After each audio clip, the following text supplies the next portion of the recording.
cette question de la précarité énergétique, ça fait plusieurs années en fait qu'on la questionne, qu'elle remonte de notre base militante. Les échos qu'on avait, c'est qu'il y a plein d'aides qui existent, mais que les gens sont un peu perdus. Quand on a du mal à payer sa facture d'énergie à la fin du mois, on n'a pas forcément de temps pour essayer de comprendre les aides possibles, quoi.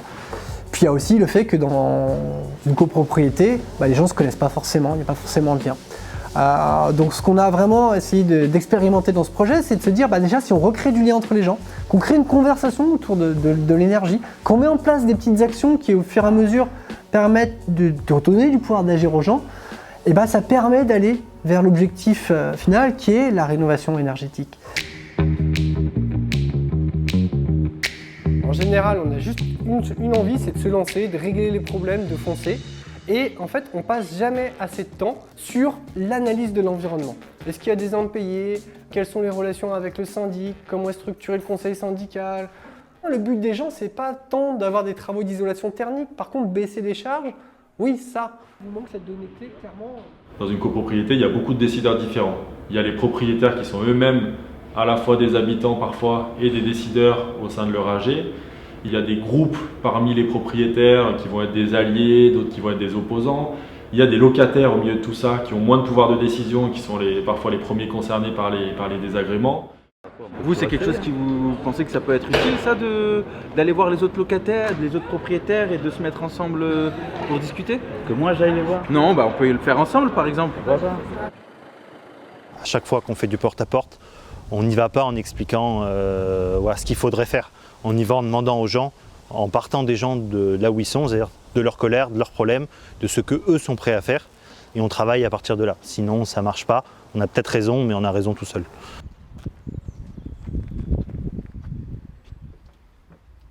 Toi, ça fait combien de temps que tu habites ici? Moi, ça fait 16 ans. 16 ans. Exactement. Voilà. Ouais. Mais bon, comme je te dis, moi, je serais propriétaire, je ferais l'isolation, je ferais tout ce qu'il y a à faire. Mais là, je ne suis pas propriétaire. Il faut isoler par l'extérieur. Ouais. D'abord, regarde les fissures. La fissure que j'ai, moi, au niveau de la fenêtre extérieure, ça, c'est une filtre. Donc, j'ai retapissé. Ça ne se voit pas, c'est propre. Mais sinon, ça fait tout moisi. Alors... On va faire ce que je disais tout à l'heure, on va essayer de, ce dont on a déjà parlé, de faire un vrai plan d'action.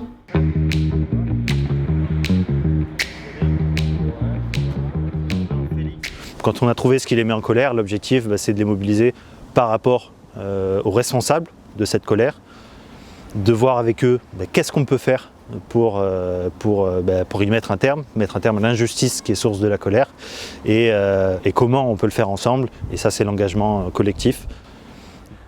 Là, aujourd'hui, la problématique des habitants, c'est comment rénover leurs habitations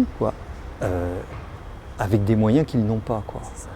Donc notre demande, c'est d'avoir des moyens supplémentaires. Le 25 juin a lieu le comité de pilotage avec les élus et les techniciens. Il n'est pas acceptable que seul un propriétaire, certes majoritaire, soit présent à ce comité de pilotage et que les copropriétaires ne soient pas représentés. Est-ce qu'on est d'accord pour aller s'inviter à la réunion et ou la bloquer pour participer et rencontrer les élus? Oui. Qui est d'accord? Oui.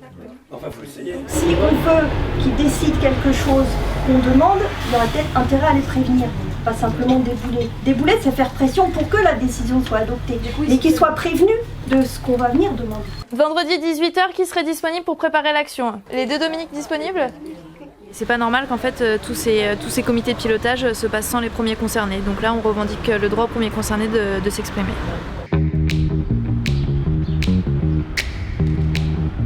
Ils sont assez étonnés de nous voir arriver. On voit sur leur mine qu'au début, ils avaient affaire à 2 personnes. Là, ils envoient 10 débarquer. Ça fait un peu bizarre. L'effet de surprise a plutôt bien fonctionné.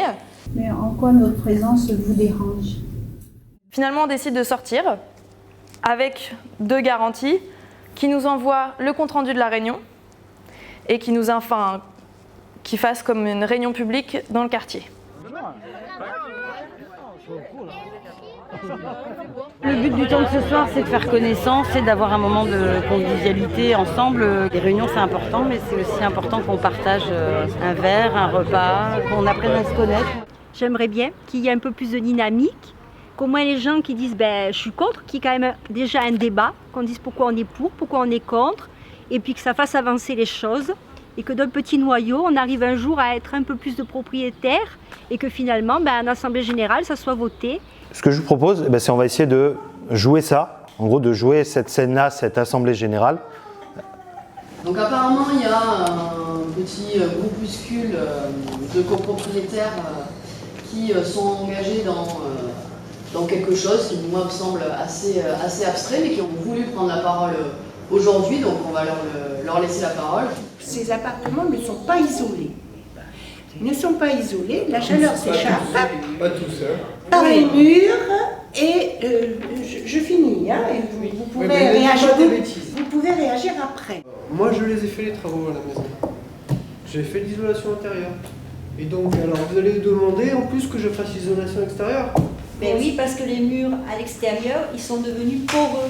Ce qui fait que l'isolation à l'intérieur est en train de pourrir. En termes d'évolution de chacun, tant sur la confiance en soi, le discours, j'ai vu vraiment au fil des mois les gens se transformer. J'ai l'impression qu'il y a une dynamique qui tend vers la continuité de ce petit groupe, la constitution d'une association par exemple des habitants.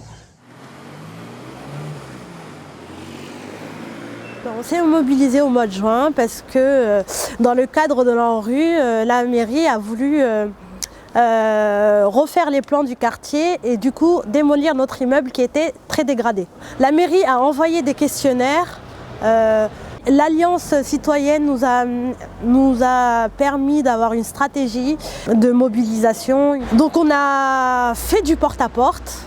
On a réuni tous les questionnaires, on s'est réunis avec près d'une quarantaine de personnes. On est venu à la régie du quartier leur déposer les questionnaires massivement en leur apportant la réponse que nous voulons sauvegarder notre copropriété et nos logements. Je pense que déjà ce qu'on a fait, les gens sont capables maintenant de le reproduire, d'aller faire du porte-à-porte, d'organiser des réunions sans l'aide de l'Alliance citoyenne et on va continuer à les former, ils sont preneurs de ça. On a mis en place un manuel pour reproduire ce type de projet. Le manuel, il donne différents outils sous forme de fiches pratiques. Par exemple, savoir comment faire du porte-à-porte, aussi pour organiser une réunion de façon inclusive, que tout le monde se sente impliqué dans le projet, ou alors encore pour présenter différents arguments, parce que tout le monde ne sera pas sensible aux mêmes arguments pour procéder à la rénovation thermique des bâtiments. Il faut arriver à faire en sorte que ce qu'on a fait en accompagnant quelques groupes d'habitants, on change d'échelle, que demain ce ne soit pas simplement à Aubervilliers, à Grenoble et à Ganges, mais que ce soit dans toutes les communes de France, en particulier dans les grandes villes où on sait qu'il y a de nombreuses copropriétés dégradées, qu'on ait des personnes qui font de l'accompagnement collectif des copropriétaires. Et ce nouveau métier, il est essentiel parce qu'il y a comme ça qu'on peut aller vers la rénovation. C'est ce qui se dégage de ce projet. Mettre des aides pour la rénovation ne suffit pas si on n'accompagne pas les gens individuellement et surtout en termes de groupe.